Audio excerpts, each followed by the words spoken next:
والحمد لله ولا إله إلا الله الله أكبر سبحان الله والحمد لله ولا إله إلا الله الله أكبر. Bismillahirrahmanirrahim. Assalamualaikum warahmatullahi wabarakatuh.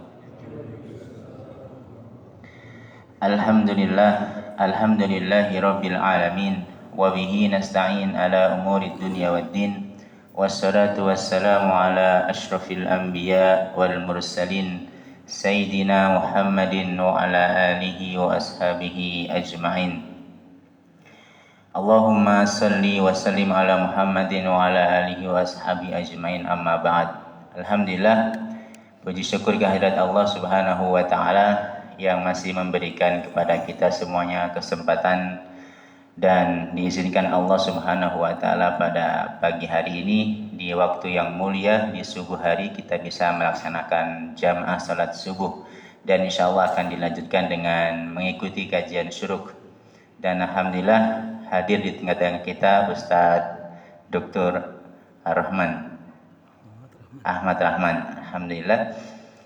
Salam dan taslim semoga tercurahkan kepada junjungan kita Nabi Muhammad sallallahu alaihi wasallam dan juga para keluarganya. Jamaah yang sama-sama dirahmati Allah Subhanahu wa taala, mari kita niatkan duduk-duduk kita di majelis ilmu ini i'tikaf sampai syuruk. Mudah-mudahan Allah turunkan rahmat kasih sayangnya dan keberkahan buat kita semuanya. Amin ya rabbal alamin. Mari kita simak kajian syuruk bersama Ustadz. Kepada Al-Ustadz kami persilakan.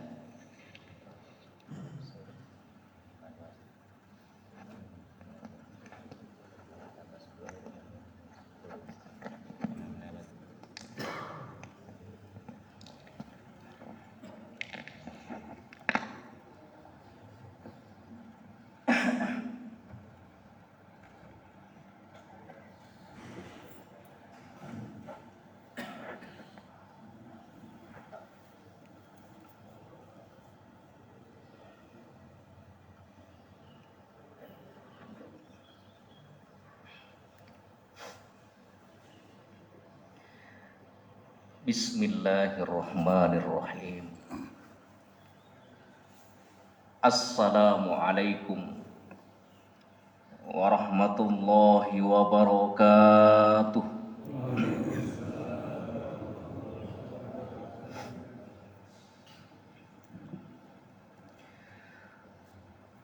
Alhamdulillahi rabbil alamin. Alhamdulillahilladzi hadana lihadza wa ma kunna linahtadiya laula an hadanallah. Allahumma asbahna ala fitratil Islam wa kalimatil ikhlas wa ala dini nabiyyina Muhammadin sallallahu alaihi wasallam wa ala millati abina Ibrahim hanifan musliman wa ma kana minal musyrikin. Nusalli wa nusallim ala habibina wa qudwatina wa qurrati a'yunina Muhammadin sallallahu alaihi wasallam allazi ballagha risalah wa addal amanah wa nasahal ummah wa kashafallahu bihil gummah wa jahada fillahi haqqa jihadihi hatta atahul yaqin. Yakunullahu tabaraka wa ta'ala fi muhkami tanzilihi. A'udzu billahi minasy syaithanir rajim. wasbir nafsaka ma'al ladzina yad'una rabbahum bil ghadawati wal 'ashyi yuriduna wajha wala ta'du 'ainaka 'anhum. Al-ayah. Summa qala Rasulullah sallallahu alaihi wasallam, ala ukhbirukum bi ahlil jannah kullu dha'ifin mutadha'afin law aqsama 'ala Allahi la abarrah. Ala ukhbirukum bi ahlin nar kullu utullin golizin mustakbirin. Rawahu muttafaqun alaihi au al-Bukhari wa Muslimun. Sadaqallahul azim wa sadaqa Rasulul Karim wa nahnu ala zalika minasyahidin. Hamba-hamba Allah, Bapak dan Ibu sekalian, jamaah kajian syuruk yang semoga dirahmati dan diberkahi oleh Allah Subhanahu wa taala. Alhamdulillah, kita bersyukur kepada Allah Subhanahu wa taala atas berbagai macam limpahan rahmat dan karunia yang Allah berikan kepada kita.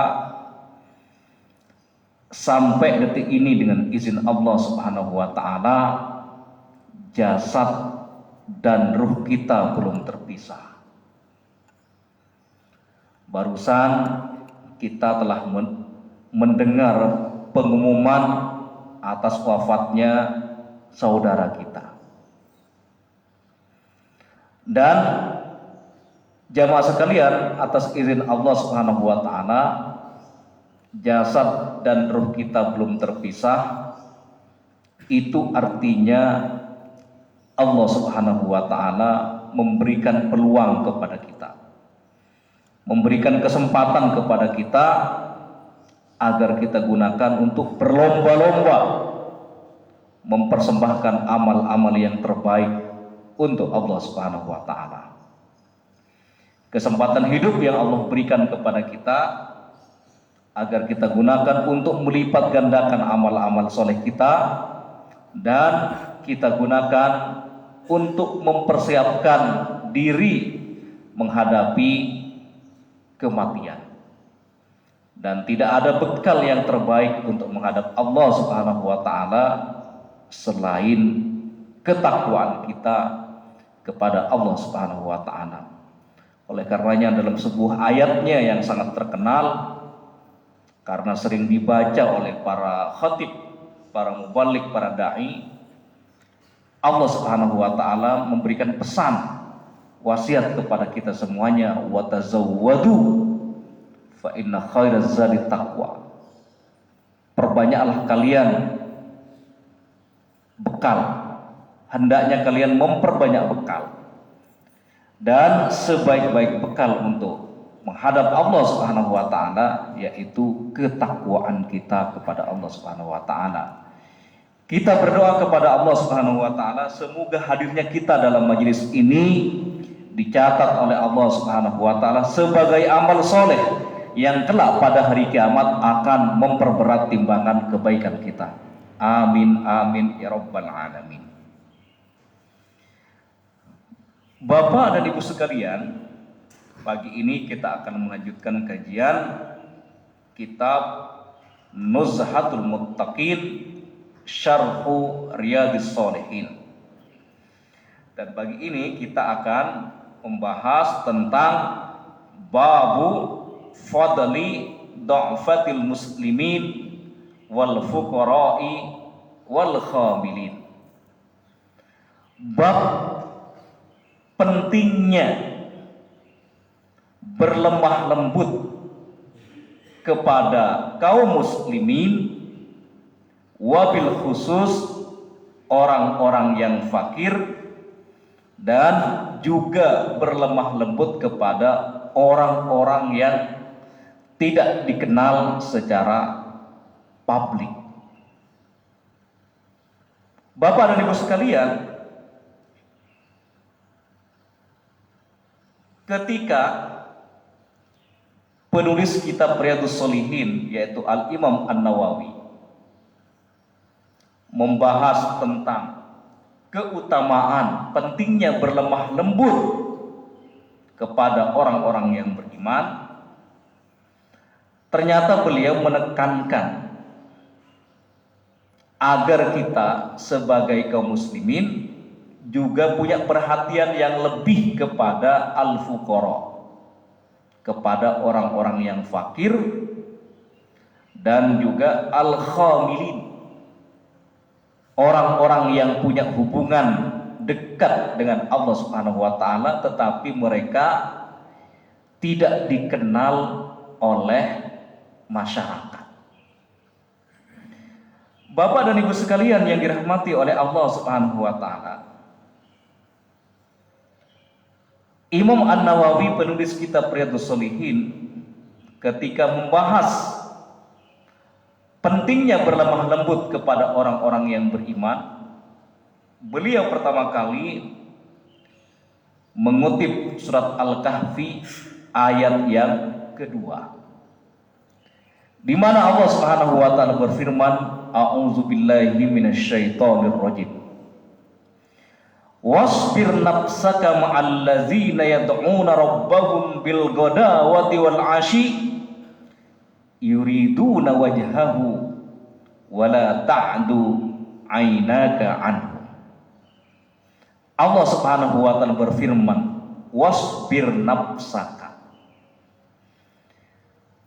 Sabarlah diri Anda, sabarlah diri kalian, bersabarlah kalian ma'allazina yad'una rabbahum, bersama orang-orang yang menyeru, yang berdoa, yang berzikir rabbahum, kepada Rabb mereka, bil ghadawati wal 'ashi, mereka berdoa, mereka mendekatkan diri kepada Allah Subhanahu wa taala baik di waktu pagi maupun di waktu petang. Jamaah sekalian yang dirahmati oleh Allah Subhanahu wa taala, yang menarik Bapak dan Ibu sekalian, Allah Subhanahu wa taala memerintahkan agar kita punya sikap sabar bersama orang-orang yang menyerukan, orang-orang yang mendekatkan diri kepada Allah Subhanahu wa taala baik di pagi hari maupun di petang hari. Jadi kita diperintahkan bersabar bersama orang-orang yang beriman.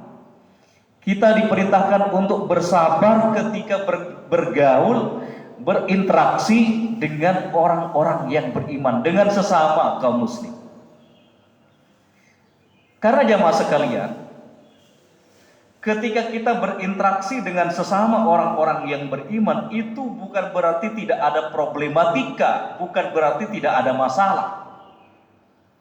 Karena memang manusia itu diciptakan dengan karakter yang berbeda-beda, dengan bahasa yang berbeda-beda, dengan suku yang berbeda-beda, dengan latar belakang yang berbeda-beda. Dengan adanya perbedaan-perbedaan seperti itu, kita diperintahkan oleh Allah Subhanahu wa taala untuk bersabar ketika bergaul, berinteraksi dengan sesama orang-orang yang beriman. Bukan berarti ketika kita bergaul dengan sesama ahlul masjid, ahlul pengajian, ahlul khair, bukan berarti tidak ada masalah. Oleh karenanya dalam sebuah hadis Rasulullah sallallahu alaihi wasallam bersabda, al-mu'minu alladzi yukhalitun nas wa yasbir ala azahum khairun minal mu'min alladzi la yukhalitun nasa wa la yasbir ala azahum. Seorang mukmin yang bergaul dengan sesama manusia, seorang mukmin yang berinteraksi dengan berbagai macam manusia, wa yasbir ala azahum, dan orang mukmin tersebut sabar atas caci maki mereka, sabar atas gangguan-gangguan mereka, sabar atas pedasnya lisan mereka. Khairun, mukmin yang seperti itu khairun, lebih baik daripada seorang mukmin yang tidak bergaul, yang menyendiri, yang beruzlah, hanya memikirkan dirinya sendiri.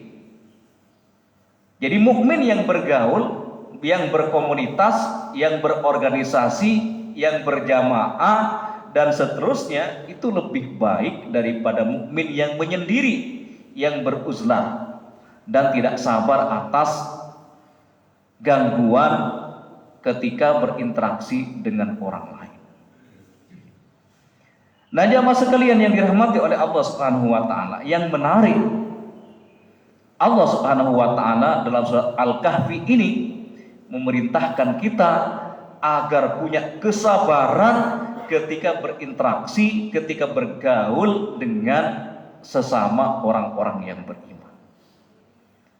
Karena Bapak dan Ibu sekalian, di dalam surat Al-Hujurat ayat 13, Allah Subhanahu wa taala menjelaskan bahwa manusia diciptakan dengan berbagai macam perbedaan, yang dengan adanya perbedaan-perbedaan itu untuk saling mengenal. Inna khalaqnakum min zakarin wa unsa. Wahai sekalian manusia, sesungguhnya kami menciptakan kalian dari golongan laki-laki dan perempuan. Wa ja'alnakum syu'uban wa qabaila. Kemudian kami jadikan kalian berbangsa-bangsa dan bersuku-suku. Untuk apa adanya perbedaan suku, adanya perbedaan bangsa, adanya perbedaan negara? Tujuannya adalah lita'aruf, untuk saling mengenal. Yang menarik jamaah sekalian, adanya perbedaan antara seorang pemimpin dengan rakyat, antara seorang yang kaya dengan orang yang miskin, antara orang yang lemah dengan orang yang kuat. Itu semuanya bukan menjadi penentu kemuliaan seseorang di sisi Allah Subhanahu wa taala. Yang menjadi penentu mulianya seseorang di sisi Allah Subhanahu wa taala, inna akramakum indallahi atqakum. Sesungguhnya orang yang paling mulia, manusia yang paling mulia di sisi Allah Subhanahu wa taala adalah atqakum, orang yang paling bertakwa, orang yang paling dekat dengan Allah Subhanahu wa taala. Dan dalam pembahasan ini Bapak dan Ibu sekalian, kita diperintahkan oleh ajaran Islam yang luar biasa ini untuk berlemah lembut kepada orang-orang yang beriman, kepada orang-orang yang fakir, dan kepada orang-orang yang tidak dikenal oleh publik tetapi punya hubungan yang istimewa dengan Allah Subhanahu wa taala.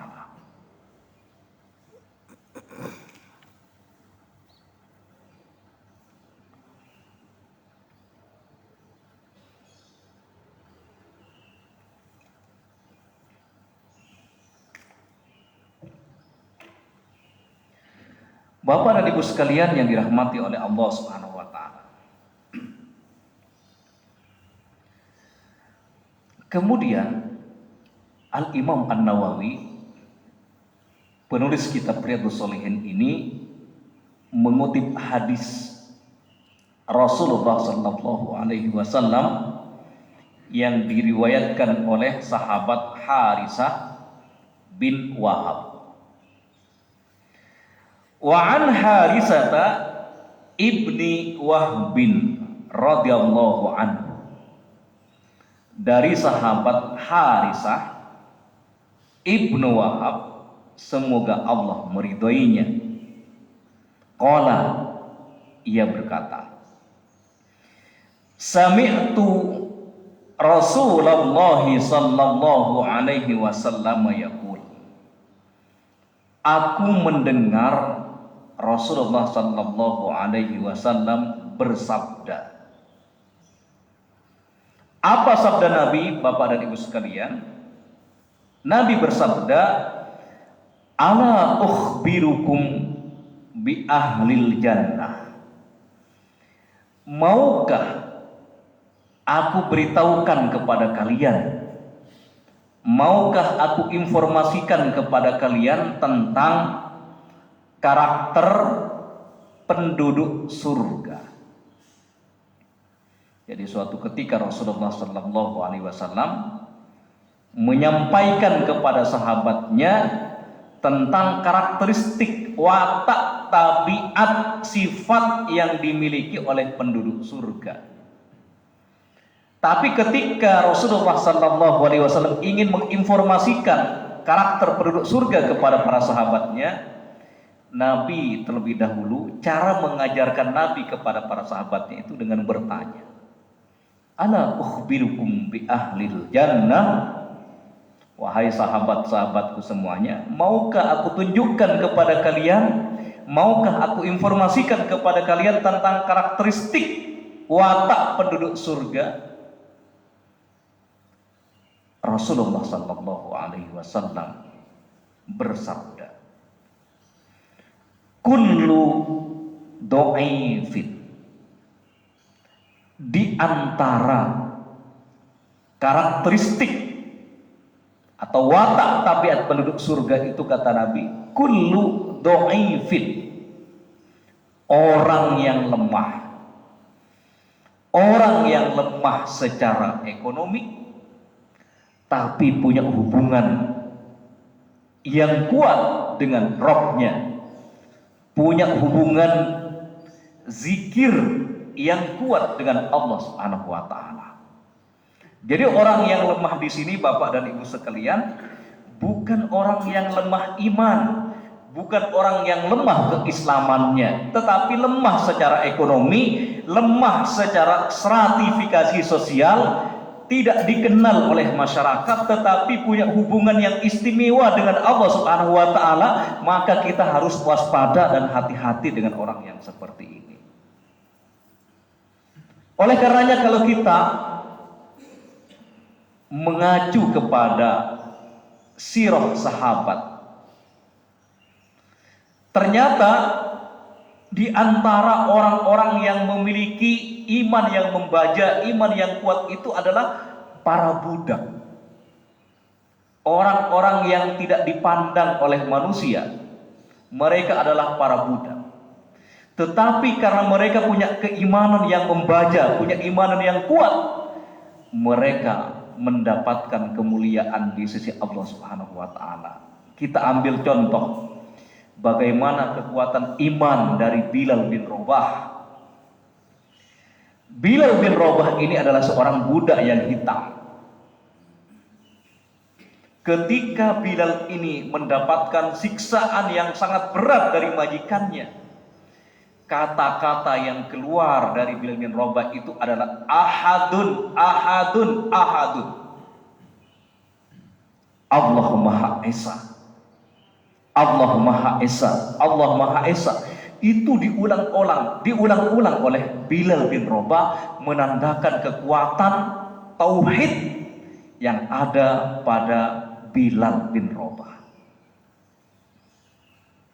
Oleh karenanya Bilal bin Rabah ini di antara salah satu keistimewaannya ketika beliau sudah masuk Islam, ketika Nabi Isra Mi'raj, Nabi diperdengarkan suara dari trompa atau sandal Bilal bin Rabah.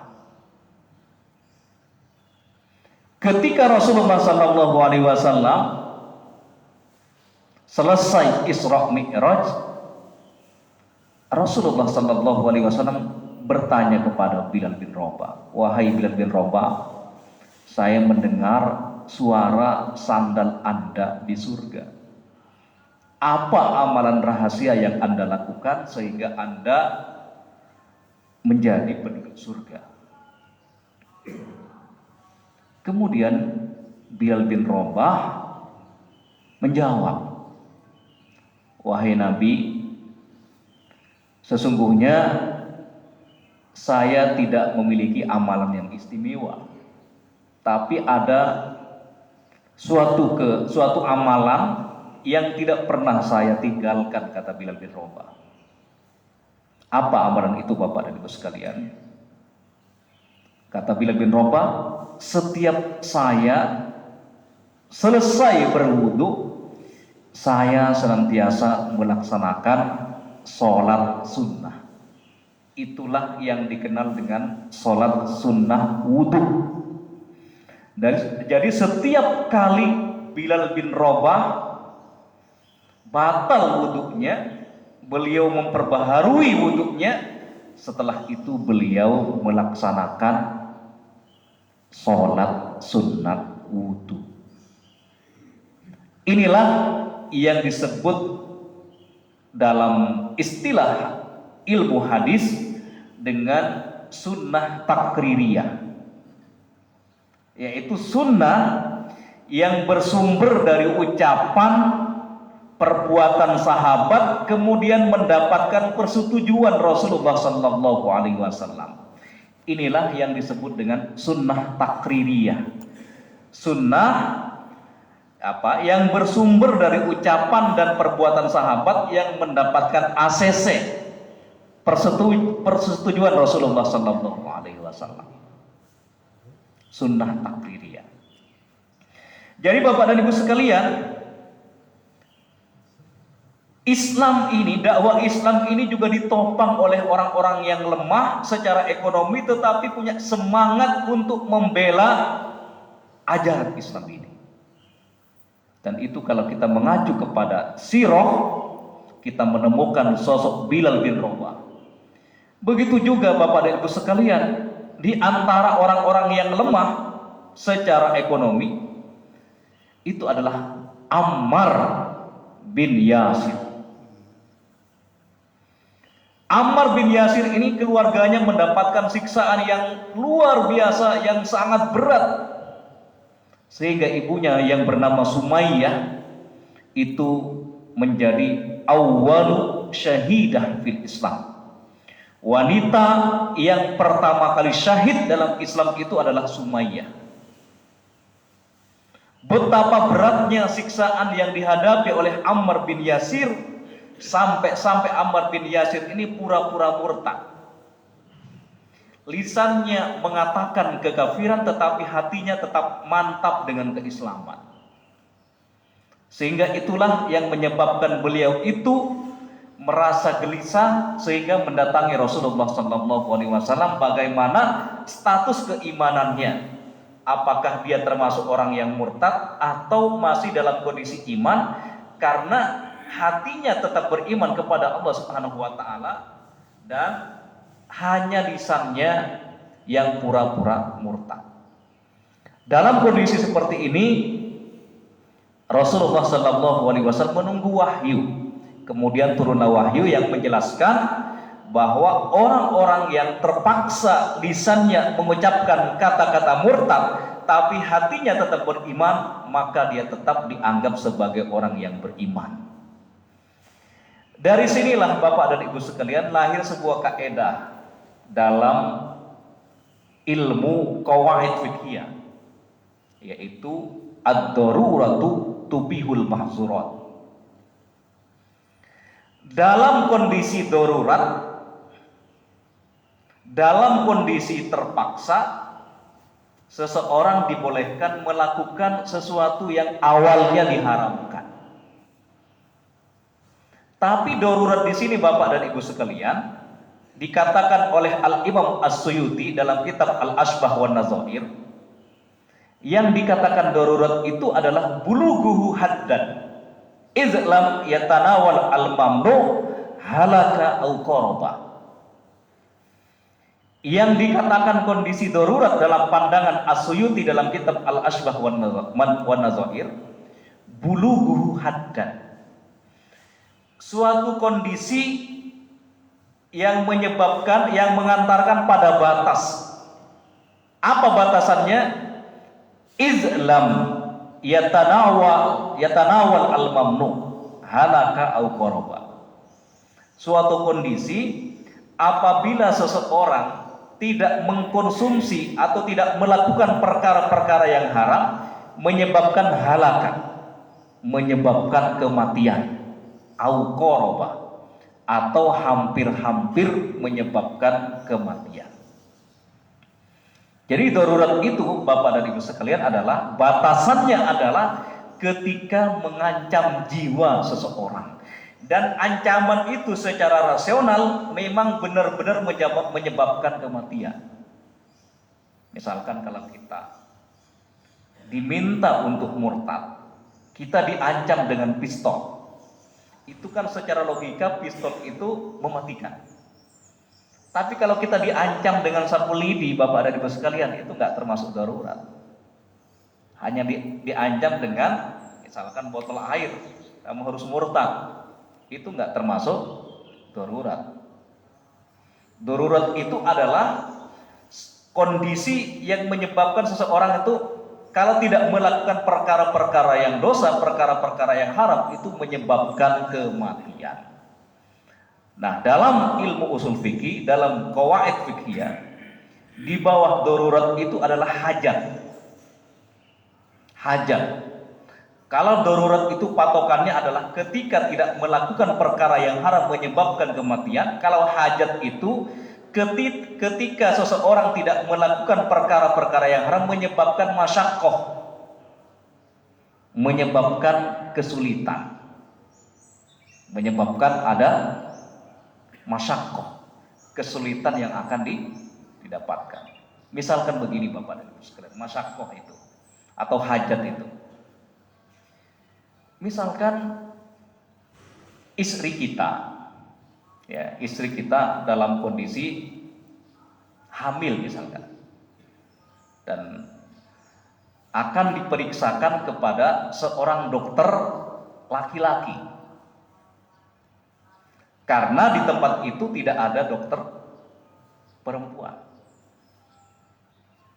Ini dalam kondisi hajat. Ketika tidak ada dokter perempuan, kita dibolehkan dalam kondisi hajat,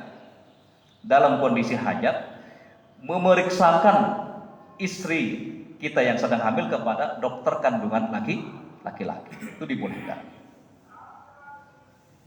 Atau misalnya nih dalam dunia sehari-hari, ketika seorang wanita misalkan ingin berjalan, misalkan dari perempatan Kelapa II itu, ya, dia ingin ke Juanda, misalnya ke Jalan Juanda. Kalau zaman dulu itu kan tidak ada alternatif selain naik ojek. Kan dalam hukum Islam kan bersentuhan laki-laki dan perempuan yang bukan mahram itu nggak boleh kan. Tapi kalau dalam kondisi hajat, ada perempuan yang membutuhkan wasilah transportasi, maka itu dibolehkan dalam kondisi hajat, karena ketika jalan kaki menyebabkan sakit misalkan. Ya. Tapi sekarang masih berlaku nggak Pak? Kira-kira Pak? Sekarang itu sudah banyak alternatif kan? Kalau zaman dulu ya kondisi tidak aman, misalkan hanya ada satu-satunya ojek gitu kan. Itu termasuk hajat atau tidak? Ini ada yang mengkategorikan itu hajat, ada yang mengatakan tidak. Nah, Bapak dan Ibu sekalian yang dirahmati oleh Allah Subhanahu wa taala. Nah, kembali kepada hadis ya tentang karakteristik penduduk surga. Nabi Shallallahu alaihi wasallam mengatakan kullu dhaifin, di antara ciri penduduk surga itu adalah orang yang lemah. Orang yang lemah. Bahkan dalam sebuah hadis Rasulullah Shallallahu alaihi wasallam mengatakan innama tunsoruna bid-du'afai wal masakin. Seringkali kalian mendapatkan pertolongan dari Allah Subhanahu wa taala disebabkan orang-orang yang fakir dan orang-orang yang miskin. Nah, Bapak dan Ibu sekalian, kemudian Nabi melanjutkan sabdanya, mutadha'afin. Orang yang lemah ini mutadha'af, dianggap remeh atau dimarginalkan oleh kebanyakan orang. Karena dia secara ekonomi adalah orang yang lemah, maka mutadha'af sering menjadi orang-orang yang terpinggirkan, tidak mendapatkan perhatian dari orang lain, tidak mendapatkan perhatian dari orang-orang yang bertanggung jawab terhadap eksistensinya. Inilah yang dikatakan oleh Nabi, ada di antara orang-orang yang beriman itu lemah secara ekonomi, lemah secara sosial di masyarakat, mutadha'af, dan orang ini dianggap lemah. Tapi Bapak dan Ibu sekalian, kita harus waspada dengan orang ini. Karena Nabi mengatakan begini, lau aqsama 'alallahi la abarrah. Kalau orang yang dianggap lemah ini, kalau orang yang dipinggirkan ini bersumpah kepada Allah Subhanahu wa taala, meminta sesuatu kepada Allah Subhanahu wa taala, la abarrahu, pasti Allah akan mengabulkannya. Pasti Allah akan menjawab, mengabulkan permintaan dan sumpah dari orang tersebut. Tapi orang lemah di sini, Bapak dan Ibu sekalian, sekali lagi adalah bukan orang lemah iman dan keislamannya, tetapi lemah secara ekonomi, bahkan secara fisik. Tapi kelompok ini punya kekuatan spiritual yang luar biasa. Kita bisa belajar dari kekuatan spiritual dari Syekh Ahmad Yasin, pendiri dari Harakatul Muqawamah Al-Islamiyah atau yang kita kenal dengan Hamas. Beliau secara fisik adalah lemah, orang yang lumpuh, kemana-mana dibawa dengan kursi roda. Tetapi kata-kata beliau itu membuat Israel itu gentar. Karena kata-katanya itu adalah keluar dari kekuatan iman, keluar dari hati nuraninya yang terdalam.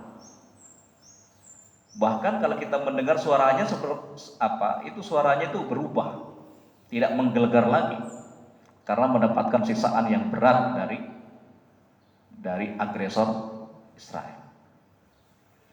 Jadi Bapak dan Ibu sekalian, di antara kaum muslimin ini memang ada di antara mereka yang kaya, itu penting juga ya. Tetapi orang yang kaya ini juga harus punya perhatian kepada orang-orang yang fakir, kepada orang-orang yang marginal, kepada orang-orang yang terpinggirkan.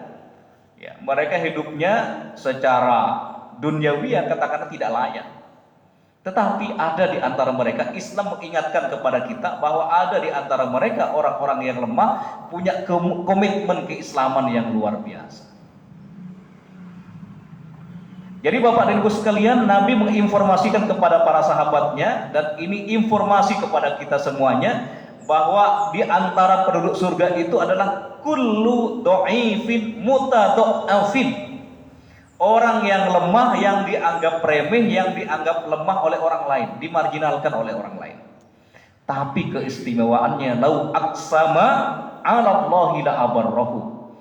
Keistimewaan orang yang seperti ini, kalau bersumpah memohon kepada Allah Subhanahu wa taala, maka sumpahnya itu akan dikabulkan oleh Allah Subhanahu wa taala. Maka kita harus waspada memperlakukan orang-orang yang beriman. Kemudian Bapak dan Ibu sekalian, Nabi Shallallahu Alaihi Wasallam melanjutkan sabdanya, "Ala ukhbirukum bi ahlin nar."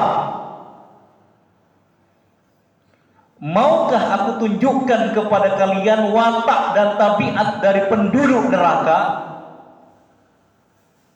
Nabi menjelaskan tentang karakteristik penduduk neraka itu yang harus kita waspadai, jangan sampai ada pada diri kita. Kullu mutullin, karakter penduduk neraka itu adalah kullu mutullin, orang yang memiliki sifat yang sangat kasar, bengis, tidak punya peri kemanusiaan, zalim. Itulah ciri dari penduduk neraka. Tidak punya kemanusiaan dalam hatinya, ya. Sehingga dia banyak merugikan banyak orang lain, merugikan masyarakat, merugikan orang banyak. Kullu mutullin. Yang kedua kata Nabi, di samping orang yang kasar, yang termasuk dari penduduk neraka itu adalah jawazin, pakai huruf dha. Orang kaya tapi bakhil. Kaya tapi bakhil. Kalau orang kaya dermawan itu sangat bagus. Karena hartanya, asetnya memberikan manfaat kepada orang lain dan orang banyak. Tapi ada di antara manusia diberikan harta yang banyak, tetapi bukan qanaah, tapi justru semakin bakhil. Dan saya membaca dalam kitab tasawuf, dalam kitab Tazkiyatun Nafs, yang menyebabkan orang itu bakhil ternyata itu ada barang-barang haram yang masuk ke dalam tubuhnya. Ketika ada barang-barang yang haram, kita mengkonsumsi makanan yang haram atau minuman yang haram masuk ke dalam tubuh kita, itu akan menyebabkan kita tidak punya kepuasan diri terhadap harta, sehingga semakin rakus. Karena ada barang yang haram masuk ke dalam tubuh kita. Oleh karenanya Bapak dan Ibu sekalian, setiap harta yang kita kumpulkan, yang dihasilkan dengan cara yang haram, itu menyebabkan kita tidak bahagia, tidak tenang. Barangkali orang menganggapnya dia sudah bahagia, senang, tersenyum, tapi pada hakikatnya harta yang seperti itu akan menjadi azab. Itu hakikatnya. Walaupun secara ukuran dunia bisa dikatakan dia termasuk orang-orang yang kaya, dan bisa dikatakan sukses dalam pandangan yang lain. Jadi Bapak dan Ibu sekalian, kata Nabi, karakter penduduk neraka yang kedua itu adalah jawaz, orang kaya tapi sangat bakhil, semakin kaya semakin rakus.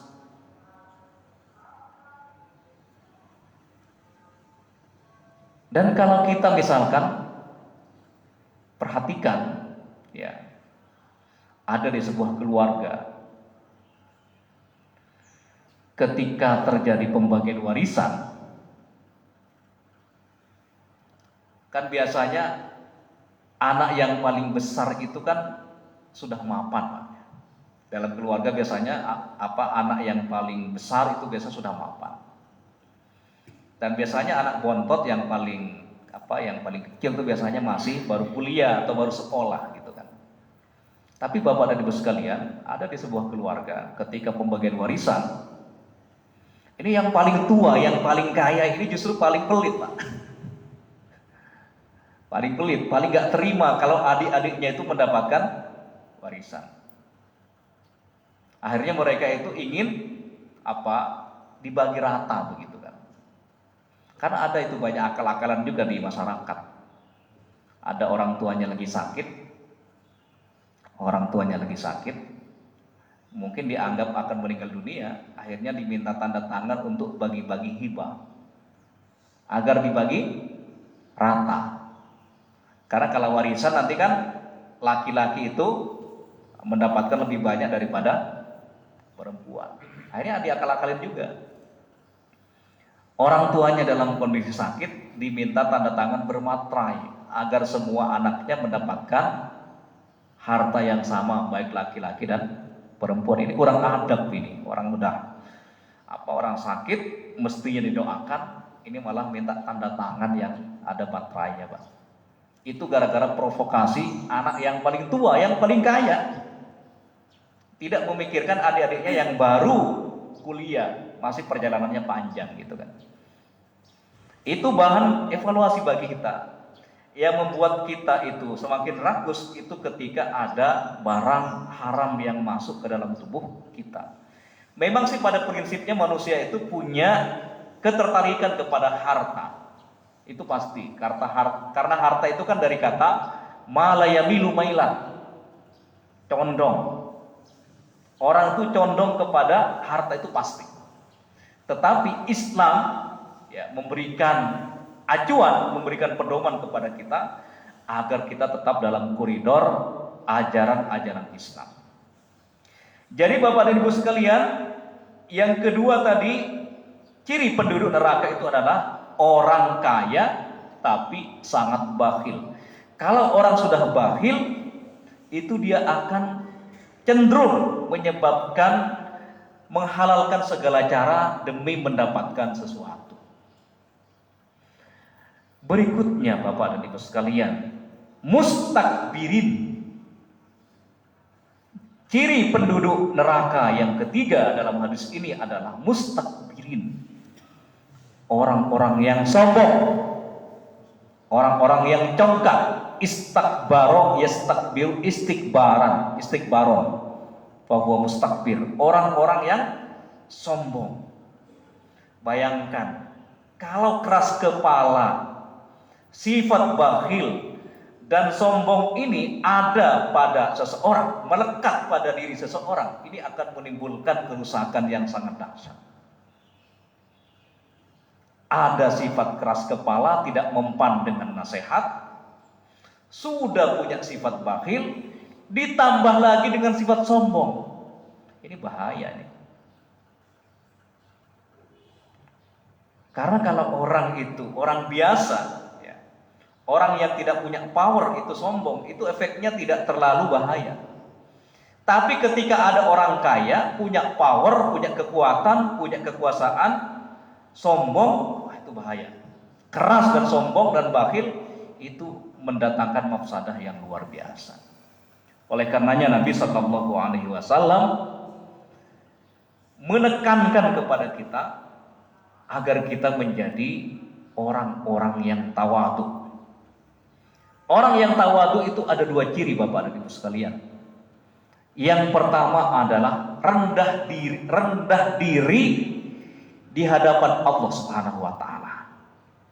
Di hadapan Rabb kita, di hadapan Tuhan kita, di hadapan Allah Subhanahu Wa Taala, kita merendahkan diri kita bahwa ini Abdullah, sesungguhnya aku ini adalah hamba Allah Subhanahu Wa Taala. Bahkan kita itu adalah abid, hamba sahaya Allah Subhanahu Wa Taala. Jangan meninggikan posisi kita di hadapan Allah Subhanahu Wa Taala. Karena semakin kita merendahkan diri di hadapan Allah Subhanahu Wa Taala, Allah semakin cinta kepada kita. Dan ciri yang kedua orang yang tawadu itu adalah rendah hati di hadapan manusia. Jadi kalau sesama manusia itu rendah hati, kalau di hadapan Allah Subhanahu Wa Taala kita rendah diri. Kita tidak boleh rendah diri di hadapan manusia. Karena itu artinya kita minder. Kita minder dengan orang lain itu nggak boleh. Karena Islam mengajarkan egaliter, mengajarkan persamaan sesama manusia. Karena yang menentukan kemuliaan seseorang itu adalah ketakwaannya. Oleh karenanya ada pepatah, duduk sama rendah, berdiri sama tinggi. Itulah ajaran egaliter, ajaran persamaan hak yang diajarkan oleh Islam kepada kita. Jadi adanya ajaran egaliter, persamaan hak di antara sesama manusia, ini sudah dideklarasikan oleh Islam sekitar 1400 tahun yang lalu lah ya. 1444 tahun yang lalu. Islam sudah deklarasi sebelum ada deklarasi persamaan hak, persamaan derajat oleh PBB dan seterusnya. Islam sudah mengajarkan egaliter. Dan itu diabadikan dalam surat Al-Hujurat ayat 13, tegas. Ya. Tegas, inna akramakum indallahi atqakum. Nah, Bapak dan Ibu sekalian, pelajaran berikutnya dari hadis ini, yang pertama tadi, Islam menekankan kepada kita agar kita punya sifat sikap tawadhu, yaitu rendah diri di hadapan Allah Subhanahu wa taala dan rendah hati di hadapan manusia. Pelajaran yang kedua adalah an-nahyu 'anil khuyala. Larangan bagi kita untuk sombong. Sombong itu parameternya dalam ajaran Islam adalah ada dua. Yang pertama adalah batarul haq, menolak kebenaran. Al-haq di sini adalah kebenaran yang absolut, kebenaran yang tidak multi tafsir, kebenaran yang tidak multi interpretasi. Kebenaran yang seperti ini dijelaskan secara eksplisit, dijelaskan secara transparan, dijelaskan secara terang benderang oleh Al-Quran dan Sunnah Rasulullah Sallallahu Alaihi Wasallam. Jadi kebenaran dalam Islam itu adalah ada dua. Yang pertama adalah al-haq, kebenaran mutlak, kebenaran yang absolut. Itu sudah tidak bisa ditafsirkan ke makna yang lain. Dalam konteks al-haq ini, dalam konteks kebenaran absolut ini, maka kita tidak boleh tawar-menawar, harus tegas. Al-haqqu mir rabbika fala takum minal mumtarin. Kebenaran absolut itu datang dari Allah Subhanahu wa taala, maka sikap kita itu tidak boleh ada keraguan, tidak boleh ada sikap skeptis dalam diri kita ketika kita menghadapi namanya al-haq. Jadi orang yang sombong itu adalah ciri yang pertama itu adalah batarul haq, menolak kebenaran absolut. Tapi Bapak dan Ibu sekalian, kita juga harus jeli. Kebenaran yang kedua dalam Islam itu ada kategori shawabun, kebenaran yang masih multitafsir. Kebenaran multitafsir itu biasanya ada pada bab-bab fikih, ada dalam masalah-masalah fikih. Menurut ulama satu punya pendapat A, tapi ulama B punya pendapat yang lain. Ini namanya shawab, kebenaran yang masih multitafsir. Dalam menghadapi shawabun ini kita harus saling toleransi, karena seringkali ada kebenaran yang sifatnya fikih dianggap kategori al-haq. Ini jangan sampai ketukar-tukar Bapak dan Ibu sekalian. Ya misalkan begini Bapak dan Ibu sekalian, ketika kita sholat, kita takbir, itu kan banyak pendapat, ada yang mengatakan di atas dada. Kalau kita belajar tentang fikih sholat yang ditulis oleh Syekh Jibrin misalkan, itu di sini ketika kita takbir itu di atas dada, ada yang begini kan, tapi ada juga yang begini, ada juga yang begini. Misalkan juga ketika kita iktidal itu kan ada yang sedekap, ada yang tidak. Itu shawab. Saling toleransi aja, nggak usah memaksakan. Ini yang paling sunnah. Ya, semuanya sunnah, semuanya ada dalilnya. Begitu juga ketika kita akan sujud, itu masih ada perdebatan antara kita misalkan lebih dulu tangan ke lantai, ya lebih dulu tangan kita yang ke lantai atau lutut kita, itu sama-sama dibolehkan. Ya, sama-sama masih khilafiyah di antara para ulama. Misalkan juga masalah qunut subuh, ini shawab, bukan al-haq.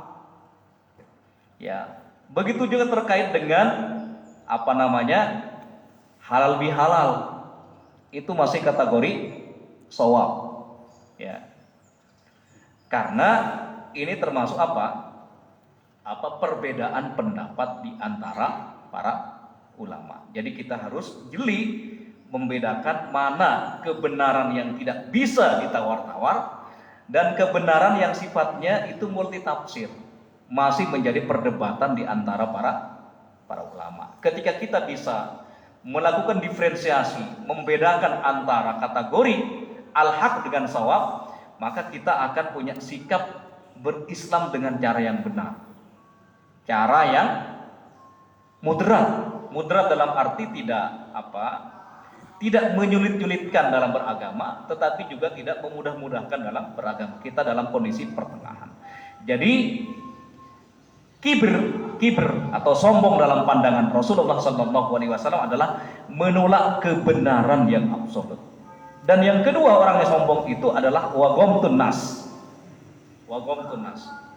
yaitu orang-orang yang meremehkan orang lain, merasa dirinya adalah orang yang paling baik, merasa dirinya adalah orang yang paling bermanfaat. Ini adalah sifat karakter yang harus kita waspadai. Bapak dan Ibu sekalian yang dirahmati oleh Allah Subhanahu wa taala, karena kita dibatasi oleh waktu, barangkali ini yang bisa saya sampaikan. Semoga kita semuanya bisa mengamalkannya ya dalam kehidupan sehari-hari, yaitu mengamalkan sifat tawadhu, rendah diri di hadapan Allah Subhanahu wa taala, dan rendah hati sesama manusia. Aku qouli hadza wa astaghfirullah li wa lakum. Assalamualaikum warahmatullahi wabarakatuh. Waalaikumsalam warahmatullahi wabarakatuh. Alhamdulillah, setelah selesai untuk kajian syuruk, jazakumullah khairan Ustaz Dr. Muhammad Rahmat atas ilmunya. Mungkin sedikit untuk resum daripada kajian syuruk pada pagi hari ini. Jadi ada ciri penduduk ahli surga, yaitu kullu dhaif, orang yang lemah namun terpaut hatinya kepada Allah Subhanahu wa taala. Dan ciri penduduk neraka kullu utul, orang yang bengis, sombong, kemudian jahat, zalim kepada sesama. Mudah-mudahan kita termasuk yang pertama, ahli surga yang dhaif, yang terpaut hatinya kepada Allah Subhanahu wa taala. Demikian, mari kita sama-sama berdoa kepada Allah Subhanahu wa taala dengan membaca doa kafatul majelis. Subhanakallahumma wa bihamdika asyhadu an la ilaha illa anta astaghfiruka wa atubu ilaik. Terima kasih Ustaz, jazakumullahu khairan katsiran. Wassalamualaikum warahmatullahi wabarakatuh.